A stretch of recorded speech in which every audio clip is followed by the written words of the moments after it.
아멘. 우리 감사 예물과 1,000번째 예물 드리셨습니다. 세상의 문화를 보면 얼마나 악한지 그것을 판단해야 됩니다. 이게 분별하지 않으면 우리도 쉽게 그 악한 것에 물들을 수 있죠. 제가 한번 예전에 말씀드린 적이 있지만 한국 교회가 70년대, 80년대, 90년대 초반에는 한국 교회가 문화를 이끌어 갔어요. 선도했죠. 사실 뭐 70년대뿐만 아니라 뭐 일제 뭐 압제 가운데도 그랬었고, 뭐 대한제국 시대도 그렇고, 뭐 광복 때도 그렇고, 사회 곳곳에서 교회와 선교사님들은 한국 사회의 문화들을 이끌어 갔습니다. 그래서 교회 예배 중에 우리 선교사님들이 문화적으로 바꾸고 싶어서 또 농번기가 끝나면 술에 취해 있고 이 노름에 취해 있던 이들을 좀 바꾸고 싶어서 예배를 만들었다고 했어요. 그 예배가 무슨 예배죠? 새벽 예배, 새벽 예배. 새벽 예배가 괜히 생긴 게 아니라 그냥 일할 때는, 농사 일할 때는 너무 그렇게 열심히 하는데 딱 그 일이 끝나면 그냥 흥청망청 고주망태가 되기도 하고 그냥 뭐 노름에 빠지기도 하고, 그러니까 이 모습이 너무 악하다. 그래서 이 습관을 좀 바꾸자. 그래서 이 민족에게 언제나 하나님 앞에 예배하는 기도하는 시간을 만들자. 그래서 생긴 게 새벽 기도예요.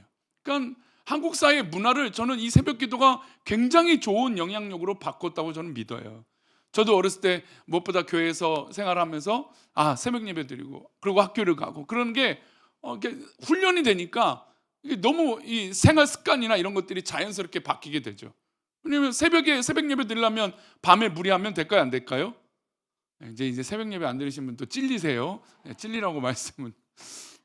또 이러면 또 시험 드니까. 그래서 하여튼 그런 얘기가 있어요. 근데 한국 교회가 어쨌든 문화를 쫙 이끌어 갔단 말이에요. 선도적으로. 그리고 뭐 문화 사역해 갖고 뭐 쪽지 사역도 하고 뭐 문화 책자도 만들고, 저도 그 책자 사역 같은 것도 동참한 적이 있거든요. 저희 아내랑 초창기 때 그리고 제가 함께 했던 선배가 그런 책도 만드는 선배가 있어서 같이 막 타이핑하고 뭐 이런 사역들도 동참해서 했어요.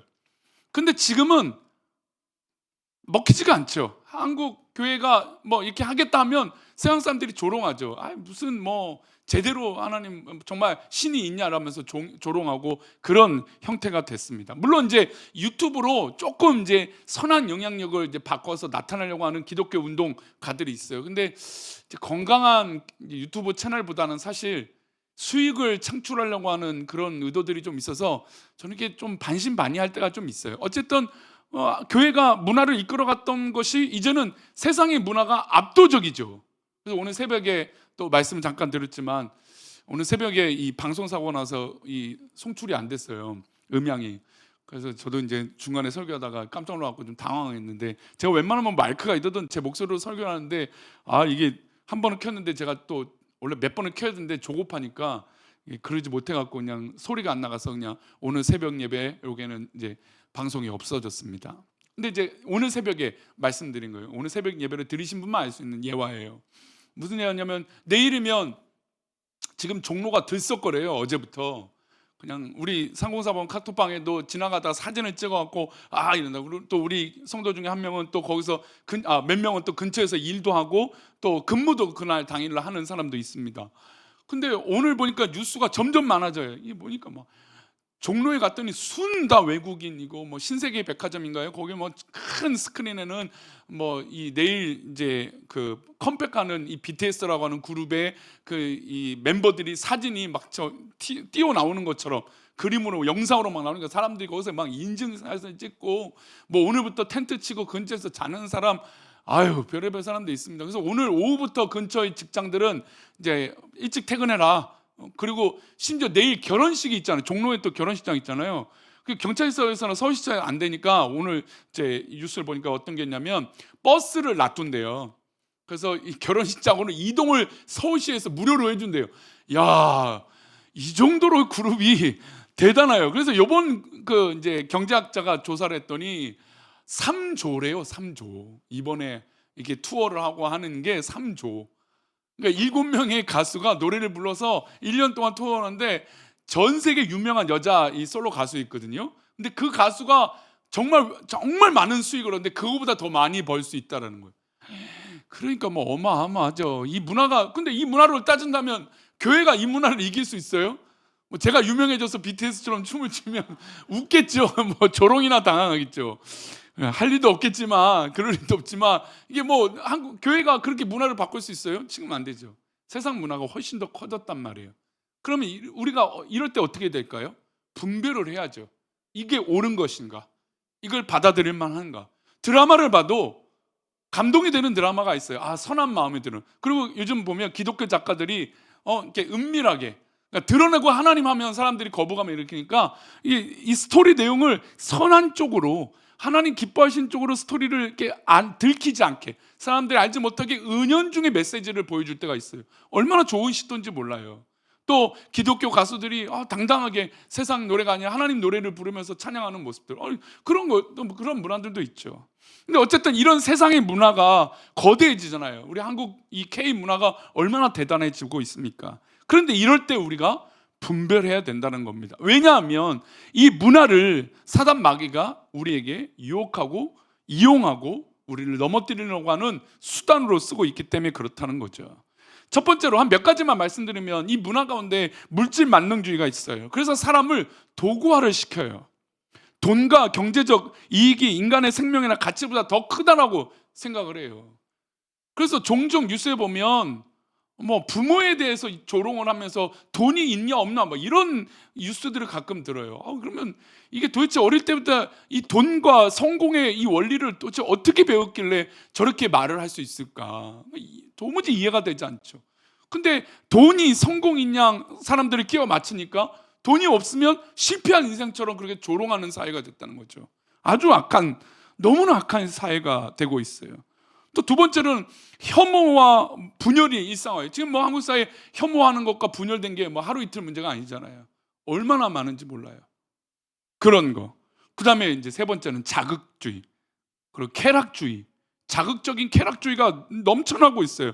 도파민. 저도 이제 가끔 영상을 보다가, 뭐 제가 좋아하는 영상을 보다가 이렇게 넘기다 보면 제가 원치 않는 것들, 내가 누르지 않은 것들이 바로 뜰 때가 있어요. 근데 그걸 보면 연달아 또 계속 그것만 나오더라고요, 요즘은요. 근데 그것만 또 나온 게 아니라 그 연결돼서 제가 보고 싶지 않은 또 나쁜 영상들이 나올 때도 있고, 또 그냥 홀리게 만드는 영상들이 나올 때가 있더라고요. 그러면 정신 바짝 차려야 돼요. 내가 지금 뭘 보고 있는가? 딱 중단하고. 왜냐하면 사람들은 그런 도파민, 쾌락적인 것들을 자극해서 어떻게 해요? 돈벌이로 삼고 있다는 거죠. 뭐 불법 도박, 마약 이런 건 뭐 하루 이틀 얘기가 아니죠. 그러나 영상 속에 우리를 정말 잠기게 만드는 그런 쾌락주의가 너무나 만연하다는 겁니다.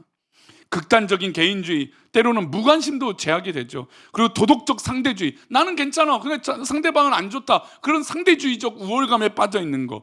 그리고 진리가 없어요. 진리가 해체됐죠. 그 다음에 생명을 경시하는 거예요. 이런 악한 문화가 세상에 너무 많으니까 이것들을 분별해야 돼요. 오늘 오기 전에 뉴스를 하나 보는데 너무나 좀 참담한 뉴스예요. 미성년자들이 뭐 이렇게 위조를 해갖고, 신분증을 위조해갖고 뭐 술집이나 아니면 편의점 가서 담배를 사는데 그걸 이걸 한다고. 그러니까 이거를 이제 점주들이 하도 당해갖고 정말 확인을 요즘은 되게 잘한대요. 왜냐하면 얘네들이 술을 먹고 술값 안 내려고, 어린 학생이니까. 그래서 이 점주가, 자영업자가 이거를 확인 안 했다, 그리고 역으로 고소를 하고 그런대요. 그러니까 가게들이 미성년자에게 술을 팔면 어떻게 돼요? 영업 정지를 당하잖아요. 그러니까 울며 겨자 먹기로 그냥 애들을 풀어주고 그냥 나가보는. 그러니까 이게 만연해져서 아이들이 그렇게 하니까 이 점주들도 어떻게 해요? 노력해야죠. 그래서 확인 절차를 더 했대요. 근데 이제 나는 놈 위에 뭐가 있어요? 뛰는 놈 위에 뭐가 있어요? 나는 놈이 있어요. 나는 놈 위에 제트기 타는 놈들이 있어요. 애들이 이 앱을 만든 거예요. 앱을. 그래서 신분증을 위조하는 앱을 만든 거예요. 그래서 점주가 휴대폰을 가지고 넘겨갖고, 이게 요즘 모바일 신분증이 되잖아요. 저도 이제 휴대폰으로 모바일 뭐 주민등록증이나 운전면허증을 띄울 수 있단 말이에요. 그럼 보여주면 이게 된다는 거죠. 거기에도 고지가 있어요. 이거는 실물과 똑같은 거다. 이거를 적용하지 않으면 법적 책임이 있다. 그래서 이게 진짜 이 법적 효과가 있다는 걸 이 모바일 신분증이 증명을 해준단 말이죠. 근데 그거를 똑같이 만들어 갖고 이 점주가 이거를 해갖고 딱 확인하고 딱 하고 확인하는데 다 진짜인 거예요. 그래서 요즘 점주들이 또 이제 이걸 당하니까 어떻게 했냐면 CCTV를 이 앱 촬영하는데 딱 보여지게 CCTV를 촬영한 거예요. 왜냐하면 그렇게 확인했으니까. 이거를 어떻게 역고소를 했냐면 확인을 다 했잖아요. 그래서 나중에 고소가 들어온 거예요. 확인을 안 했다. 근데 예전에 CCTV가 없으니까 증명할 방법이 없는 거예요. 그래서 이걸 또 이 자영업자가 당하니까 아예 CCTV를 검사하는 곳에 딱 놔두게 만들어버린 거죠. 야, 정말 어떻게 이렇게 머리가 비상한지 정말 천재적입니다. 천재적. 근데 왜 그럴까요? 왜 천재적이다? 그러니까 좋은 것에 천재적이면 좋은데 악한 것, 죄악 짓는 것, 쾌락적인 것, 인간의 어떤 그런 유혹으로 빠지게 되는 것들은 얼마나 이렇게 빠른지 몰라요. 그 아이들이 그냥 새벽 2시에 술을 먹고 와갖고 그냥 도망간 거예요. 도망가요. 근데 고등학생으로 보이는 여자 학생들인데 술을 마시고 도망갔어요. 근데 이제 나중에 잡았어요. 근데 경찰서에 보냈더니 미성년자라는 거예요. 그래서 경찰관이 얘네들 이제 나쁘니까 혼내주려고 이 점주 입장에서는, 자영업자 입장에서는 얘네를 혼내라. 전 선처 없습니다. 이랬는데 경찰관이 조사하다 보니까 얘네가 미성년자예요. 그래서 점주한테 합의를 보래요. 왜 뭐라고 합의를 보냐면 얘네가 미성년자니까 확인했다고 해도 이게 얼마나 잘 확인했는지 모르니까 사장님이 당할 수 있습니다. 그러니까 좀 합의해 주세요. 그 음식값이 8만 원이니까 8만 원 받고 그냥 없던 걸로 종결합시다. 경찰관 이런 거예요. 이 점주가 화가 났어요. 어떻게 했을까요? 아까 봤던 그 CCTV 딱 영상을 그대로 딱 카피해서 경찰관한테 나는 확인 분명히 했습니다. 얘는 이것도 위조한 겁니다. 이제 더 큰 일이 벌어진 거죠. 그러니까 조그만 잘못을 편법으로 넘기는 것을 익숙하니까 또 다른 편법으로 쓰는 게 전혀 나쁘지 않은 시대가 된 거예요. 악한 것을 정말 그렇게 받아들인 것을 정말 아무렇지도 않게 하는 이 문화가 있다라는 거죠. 지금 이 시대가 그런 시대가 됐을 때 우리 믿음의 사람들이 어떻게 될까요? 더 정신을 차려야 되는 겁니다. 분별하고 이것이 옳고 그른지.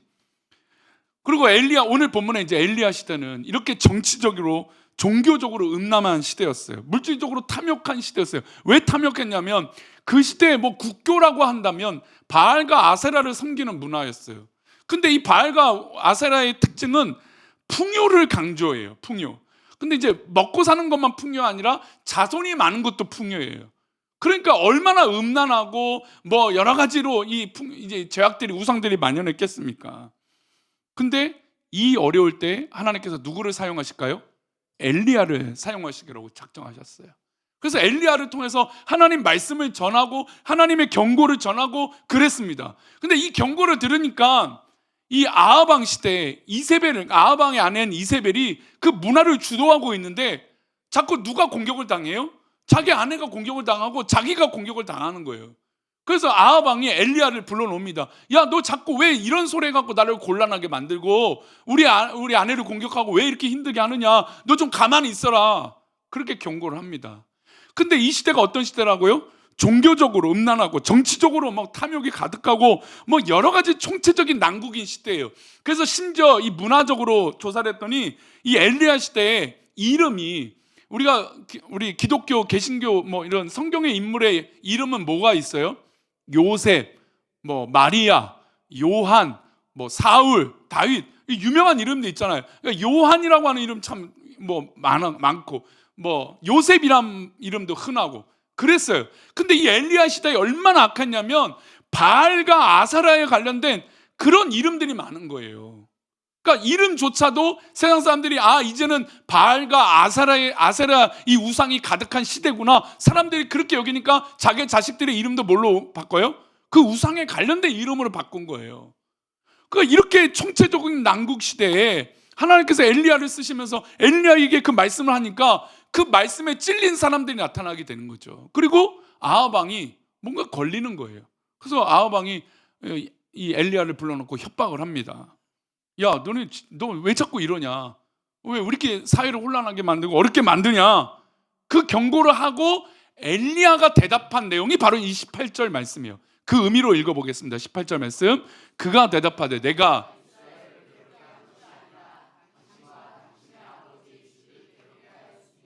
이런 여호와의 명령을 버렸고 당신이 바알들을 따랐습니다. 엘리야가 명확하게 얘기합니다. 근데 지금 이 협박은 누가 하고 있었어요?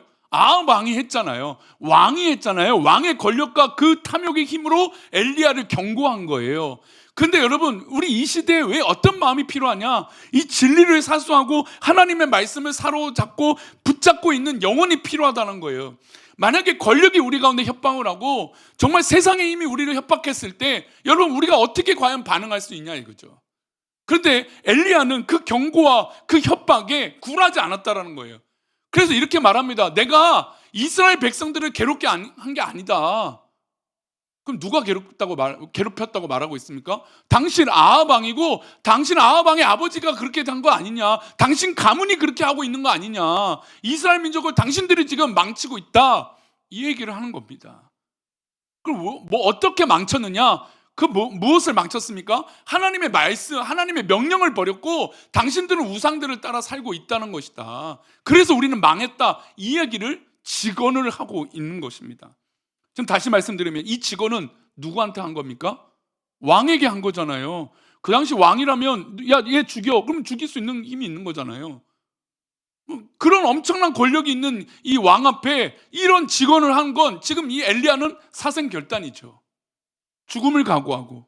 근데 왜 이렇게 할 수 있습니까? 여러분, 아닌 것을 아니다라고 말할 수 있다는 거죠. 여러분, 우리가 세상에서 분별하는 힘이 왜 있어야 되느냐? 아닌 것, 잘못된 걸 그것을 아니다라고 말할 수 있어야 된다는 거죠. 하나님 기뻐하시지 않는 건 그것이 아니다라고 말할 수 있어야 된다는 거죠. 엘리야는 지금 아합 왕의 협박에 굴하지 않고 이건 하나님의 명령을 어겼고 지금 우상들이 가득했다. 이건 잘못됐다. 그 얘기를 한 것입니다. 그런데 이 문화와 싸우려면 어떤 힘이 있어야 될까요? 결단이 필요하겠죠. 지금 엘리야는 결단을 한 겁니다. 어떤 결단이냐면 아합 왕이 이렇게 협박을 하니까 거기서 굴하지 않으려면 결단이 필요하죠. 여러분, 진리를 사수하려면 결단이 필요해요. 내가 하나님 앞에 봉사하려면 결단을 해야 돼요. 지금 대신방기 하는데 신방을 받으려면 뭘 해야 돼요? 결단을 해야 돼요. 참 감사하게 요즘 뭐 여러 가지로 뭘 하냐, 어떻게 섬기냐, 서로 목장 식구들끼리 이렇게 선의의 싸움을 하신다는 얘기를 듣고 얼마나 감사한지 모릅니다. 제가 지금 커피 살 시간도 없을 정도로, 원래 저 보통 대신방 다니면 제가 커피도 사드리고 때로는 밥도 사드리고 이래야 되는데 지금 그러지도 못할 정도로 바쁘긴 하지만 얼마나 건강하게 성도들이 예배를 사모하는지. 원래 좀 너무 힘들어갖고 제가 한 30분, 한 40분에 끊어내려고 하는데 다 1시간씩 이게 지금 넘기고 있어갖고 지금 이제 한 60% 끝났어요. 우리 신방을 또 받아야 되는 분들 또 은혜로 사모하시길 바랍니다. 근데 또 오늘 얘기 들었으니까 오늘 우리 목사님 우리 집에는 30분밖에 안 했네. 그렇게 시험 들면 안 돼요. 또 어떤 집은 말이 없는 집이 있어요. 또 제가 아무리 질문해도 다 가만히 뭐지 이러고 가만히 있는 분도 있어요. 그런 분은 어쩔 수 없어요. 아무리 길게 하려도 안 돼. 근데 어떤 분들은 제발 끊어야 돼요. 끝내야 돼서 그런 분도 있어요. 어떤 분은 1시간 10분 20분 그냥 가는 분도 있고. 근데 어쨌든 사모함이 있잖아요. 결단이 있잖아요. 신방을 받겠다는 결단. 여러분, 그 결단은 내가 조금 우리 집, 우리 이게 가정 이렇게 보여지는 것 같아서 조금 민망할 수도 있고 요즘 또 그렇게 안 하니까. 근데 여러분, 그게 결단이 필요한 거잖아요. 사모함이라고 하는 결단이 필요한 거잖아요. 지금 엘리야는 그런 결단을 한 거예요. 이제 선택을 해야겠다. 내가 지금 이스라엘 민족들이 이렇게 혼란하고 우상들이 만연하고 죄악들이 많은데 이렇게 하면 안 되겠다. 그래서 아합 왕의 그 협박에 선택을 하고 이제 결단을 한 겁니다. 난 그렇게 하지 않겠다. 그래서 아시다시피 어떤 결단을 한가요? 아세라와 바알 선지자와 내가 싸우겠다라고 하는 결단을 하게 돼요. 자, 그게 19절입니다. 내용의 스토리 이해가 되시죠? 19절이에요. 그런 의미를 보겠습니다. 그런즉 사람을 보내 온 이스라엘과 이세벨의 상에서 먹는 바알의 선지자 450명과 아세라의 선지자 400명을 갈멜산으로 모아 내게로 나오게 하소서. 자, 아합 왕의 그 협박에 엘리야는 단언하면서 당신들이 지금 망치고 있다. 당신들이 죄를 짓고 있다. 그렇게 결단하며 말했습니다. 그러고 나서 엘리야 선지자가 거기서 끝난 게 아니에요. 그냥 말만 한 게 아니죠. 행동으로 바뀌어야죠. 여러분, 우리가 진리를 사수하는데 말로만 은혜 받았습니다가 아니죠. 은혜를 받았으면 결단하고 변화해야 되죠. 그래서 엘리야가 아합 왕에게 그렇게 말합니다. 자, 사람을 보내십시오. 사람을 보내서 이스라엘과 이세벨의 성에서 이 바알 선지자, 450명, 아세라를 섬기는 선지자 400명, 갈멜산을 와서 나와 한번 단판을 접읍시다. 결단을 한 겁니다. 사생 결단으로 결판을 내겠다고 얘기한 거죠. 그런데 여러분, 이 말에 아하방이 어떤 마음이었을까요? 소위 요즘 말로 그 말을 들어보셨어요? 긁힌다. 요즘 긁힌다는 말로 한 단어, 한자로 쓰더라고요. 긁다, 이렇게 된. 소위 말해서 아하방이 긁힌 거예요. 엘리야가 그 선지자 850명 데리고 나오세요, 갈멜산으로. 내가 상대하겠습니다. 그런 의도로 얘기하니까 아하방이 긁힌 거죠. 그리고 신하들 앞에서, 사람들 앞에서 창피함은 당하고 싶지 않은 거였어요. 제대로 정곡을 찌른 거죠. 여러분, 이 정곡은요, 이 엘리야가 하나님 말씀을 사수하고 결단하니까 가능한 거예요. 여러분, 우리가 변하게 하겠다, 내가 하나님 앞에 바로 서겠다, 이 결단이 없이는 변화가 일어나지 않는 거예요. 악한 것이 변화가 일어나지 않는 것이죠. 여러분, 사단이 일어났다는 것을 간접적으로 지금 표현하고 있습니다. 그러니 아하방 입장에서는 아내의 이름을 건드렸으니 가만히 있을 리가 있습니까? 없습니까? 없는 거죠. 지금 19절 말씀 다시 보시면 긁힌 요소가 또 있어요. 바알의 선지자, 그러니까 이스라엘과 누구의 상에서요? 이세벨의 상에서. 그건 지금 왕 남편한테 얘기하고 있는데, 이세벨의 상에서 먹는 바알의 선지자 450명, 아사라의 선지자 400명. 근데 이 850명이 누구한테 먹고 살고 있는 거예요? 이세벨 때문에 먹고 살다고 있다고 얘기한 거예요. 그러니까 진짜 제대로 이 엘리야는 아하방을 긁은 거죠. 딱 정곡을 찌른 겁니다. 지금 이 우상이 만연한 건 당신도 책임이 있지만 당신 아내에게도 책임이 있다고 말하고 있는 것입니다. 자, 아하방이 긁혔습니다. 그럼 어떻게 할까요? 20절입니다. 아하방이 반응을 합니다. 어떤 반응인지 볼까요? 아합이 이에 이스라엘의 모든 자손에게로 사람을 보내 선지자들을 갈멜산으로 모으니라. 아합왕이 엘리야 보고, 사실은 이거는 상대 안 해도 돼요. 원래 협박하고 죽일 각오로 만났으니까 그 엘리야를 그냥 무시하고, 야, 너 그렇게 말하지 마 하고, 너가 우리 아내를 건드려? 너 가만 안 두고 뭐 이렇게 할 수도 있어요. 근데 제대로 긁히니까 보여주겠다, 이렇게 된 거죠. 근데 여기서 보면 얼마나 이 당시 문화가 악했느냐 볼 수 있는 이 단어들이 나와요. 이스라엘의 모든 자손에게로 사람을 보냈어요. 그러니까 지금 850명이, 선지자가 850명이잖아요. 850명이 지금 예루살렘에만 있는 것이 아니라 북이스라엘에만 있는 것이 아니라 지금 어디 있어요? 사방팔방에 다 있는 거예요, 지금. 그러니까 여러분, 악한 문화가 여러분 한 곳에만 있을까요? 아니잖아요. 악한 문화가 온 세상을 지배하고 있는 거예요. 그러니까 우리가 정신 차리고 바짝 긴장하지 않고 분별하지 않으면 나도 모르게 그 죄악에 휩쓸린다는 거죠. 그래서 아합이 사람들을 보냅니다. 자, 이스라엘에 다 흩어져 있는 그 선지자들을 불러 모으자, 북이스라엘에. 그래서 사람들을 다 보냅니다. 사방 곳곳에 있는 그 거짓 선지자, 우상의 선지자들을 불러 모으겠다고 결심하고 보내게 되죠. 지금 우상을 숭배하는 문화가 이스라엘 전역에 흩어져 있고 이것이 너무 악하니까 엘리야는 꾀를 쓴 것입니다. 그리고 결단한 것입니다. 우리는 지금 금요기도 때 저와 한 3주 동안 3번 동안 함께 결단하자고 말씀드렸어요. 근데 여러분, 결단한다는 건 어떻게 보면 돌이키는 거예요. 하나님 기뻐하시는 것으로 돌이켜야 되는 거죠. 여러분, 문화를 바꾸는 건 돌이키는 거예요. 내가 이 세상의 문화를 이제는 아예 모른 척하고 살 수는 없어요. 저도 휴대폰을 가지고 영상도 볼 때도 있고 그래요. 근데 거기서 조절하고 관리하고 끊어내지 못하는 것들이 있다면 우리는 하나님 앞에 결단을 해야 된다는 겁니다.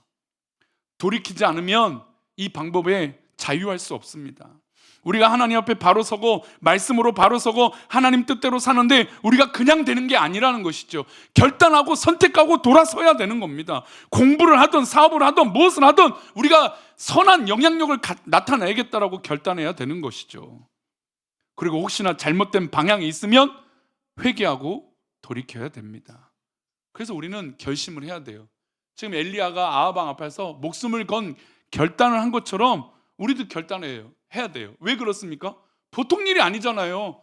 여러분, 하나님 기뻐하시지 않는 죄악들이 보통 일이 아니잖아요. 그러니까 우리는 큰 결단을 해야 돼요. 우상의 문화가 가득한데 쉽게 되겠습니까? 얼마나 풍요롭고 음란함이 가득한데 쉽게 되겠어요? 쉽게 안 될 거 아닙니까? 하나님 앞에 떠나 있던 습관들을 고친다는 게 쉽겠습니까? 안 되는 것이죠. 하나님께서 기뻐하시지 않는 것을 고치는 것이 쉬운 일이 아니라는 것입니다. 그러니 결단해야 됩니다. 그러니 선택해야 됩니다. 뼈를 깎는 그 결단으로, 때로는 하나님 앞에 나의 삶을 드리겠다라고 하는 결단으로 돌이켜야 되는 것이죠. 자, 그런데 이 이제 판이 깔렸잖아요. 850명을 이제 아합 왕이 모든 이스라엘, 북이스라엘에 보내서 사람들을 불러 모으게 됩니다. 이제 선지자들을 불러 모으, 우상의 선지자들을 불러 모으죠. 그러면 이제 엘리야의 몫이 있어요. 어떤 몫이 있을까요? 결단했으니까 이제 선택을 했잖아요. 그럼 어떤 선택을 하느냐? 한번 보겠습니다. 21절 내용이 그 내용이 함께 읽겠습니다. 엘리야가 모든 백성에게 가까이 나아가 이르되 너희가 어느 때까지 둘 사이에서 머뭇머뭇하려느냐? 여호와가 만일 하나님이면 그를 따르고 바알이 만일 하나님이면 그를 따를지니라 하니 백성이 말 한마디도 대답하지 아니하는지라. 엘리야가 이스라엘 백성들에게 결단을 촉구합니다. 자, 이제 850명과 나랑 이게 진짜 하나님인지, 이게 진짜 하나님인지, 뭐 이게란 표현은 안 썼겠지만 뭐 얼마나 큰 결단으로 하나님이 진짜 하나님인지 아니면 바알과 아사랴가 진짜 하나님인지 한번 이제 판을 깔고 사생 결단으로 판단할 거다. 그런데 이스라엘 백성들에게 뭐라고 요구합니까?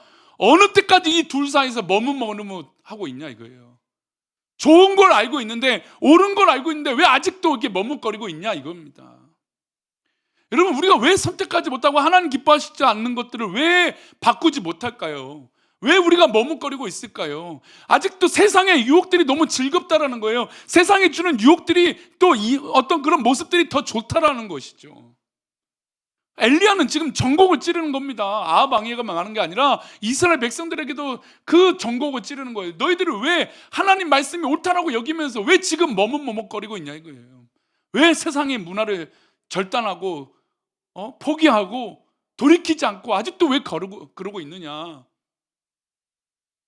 그래서 정말 여호와가 만일 하나님이면 이제 하나님을 선택하고, 만일 바알이 진짜 하나님이면 그렇게 해라. 근데 사실 여기서 백성들이 이 이야기를 듣고 엘리야를 믿었다면, 아 맞습니다, 엘리야 말이 맞습니다, 우리가 하나님을 선택하겠습니다, 이래 되는데, 이제 다음 금요일이 될 때 이 다음 사건을 말씀드리겠습니다. 근데 이들이 말 한마디도 대답하지 못해요. 이게 뭘까요? 여러분, 이 바알과 아사랴를 통해서 실제로 이들은 돈벌이가 되고 있었다는 거예요. 이들의 문화가 성공을 하고 있었다는 거죠. 악한 것이 득세해서 하나님을 선택하려고 하는데 그 마음이 있는데, 그건 알고 있죠. 어릴 때부터 하나님 말씀을 배웠으니까. 그런데 막상 선택하였더니 내 생업을 다 포기해야 되는 거예요. 내 습관을 다 바꿔야 되는 게 쉬울까요? 어려울까요? 어려우니까 머뭇거리고 이 엘리야의 질문에 대답을 한 명도 못하는 것이죠. 그러니까 꿀먹은 벙어리가 된 거죠. 이게 옳은 게 아는데. 여러분, 세상의 문화가 우리 가운데 지금 그렇다라는 거예요. 이게 나빠요. 요즘 우리 한국 사회에 지금 어려움을 주는 것 중에 하나가, 그렇다고 저는 뭐 모든 것이 좋다라고 이렇게 악하다 그렇게는 없겠지만, 근데 지금 한국 교회 이 기독교 윤리 실천 본부에서 조사한 것 중에 하나가, 교회가, 세상 사람들이 교회를 왜 싫어하느냐, 그 1번이 너무 우경화라는 거예요. 극우라 얘기를 하더라고요. 물론 사실 저는 보수적인 게 맞아요. 그렇다고 어디 당이다는 게 아니라, 우리 보수는 어디에 근거합니까? 하나님 말씀에 근거한 보수죠. 하나님 말씀이 아니면 그건 우리는 지키는 입장이니까, 하나님 말씀은 지켜야 되니까 그게 보수죠. 근데 이것을 잘못 해석하고 정치적으로 접근하니까 마치 세상 사람들이 조롱하는 그 우에 우리 교회들이 있는 경우들이 있단 말이죠. 근데 왜 돌이키지 못할까요? 교회에 그게 돈벌이가 돼요. 교회가 그래서 성장한 교회들이 있다니까요. 이게 너무나 악한 거죠. 그럼 하나님 기뻐하실까요? 우리도 좀 극우로 한번 해볼까요? 아니면 극자로 한번 해볼까요? 그러면 세상 사람들이 우리는 파란색이고 빨간색이고 이쪽만 좀 모이게 될까요? 요즘 실제로 그렇게 해서 교회가 성장하는 교회들이 있어요. 그걸 성장이라고 말을 해야 되나 모르겠지만 그런 교회들이 있어요. 그런데 이게 얼마나 참담한 일입니까? 지금 근데 만약에 자, 하지 마십시오. 하면 이게 왜 주저하게 될까요? 거기에 돈벌이가 있으니까, 거기에 성공의 요소가 있으니까, 거기에 인간적인 인정함 받는 그런 인간적인 모습들이 있으니까 머뭇거리는 거예요. 그게 아닌 것을 분명히 기도할 때 느낄 텐데, 아닌 것을 알 텐데 머뭇거리고 있는 거죠. 몇 가지 예를 한번 드릴 거예요. 우리가 잘 알고 있는 링컨 하면 남북 전쟁, 북남 전쟁 이렇게 해보겠습니다. 이 전쟁에 전쟁 중에 있었습니다. 근데 사실 북군이 맨 처음에 막 이 전쟁을 이기지 못했어요. 막 주도적으로 잘 이기지 못했어요. 남쪽에 유명한 장군들도 실제로 많았고.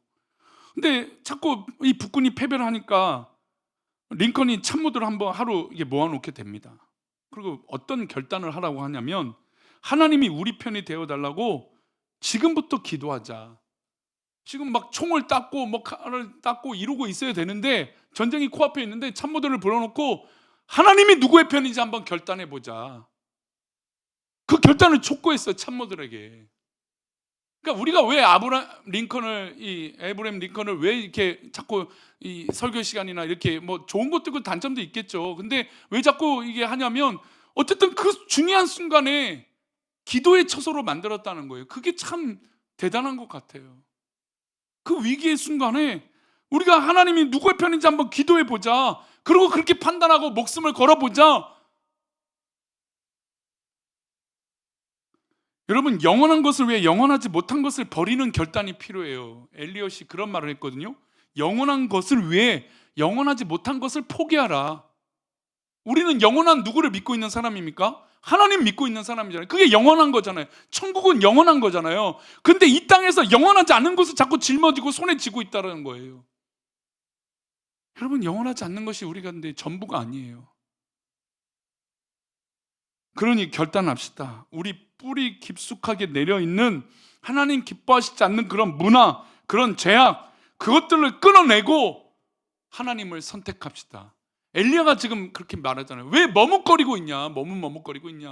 왜 이랬다 저랬다 하고 있고 왜 갈등하고 있냐? 그러지 말고 하나님을 선택하라, 이것이죠. 우리 금요기도에 오신 분들은 적어도 하나님 편에 결단코 서 있는 그런 믿음이 있기를 축원합니다. 우리 나는 믿네, 우리가 뭘 믿는지 한번 믿음으로 고백하며, 우리가 하나님 믿는다, 우리 선택이 그렇다, 우리 믿음으로 고백하겠습니다.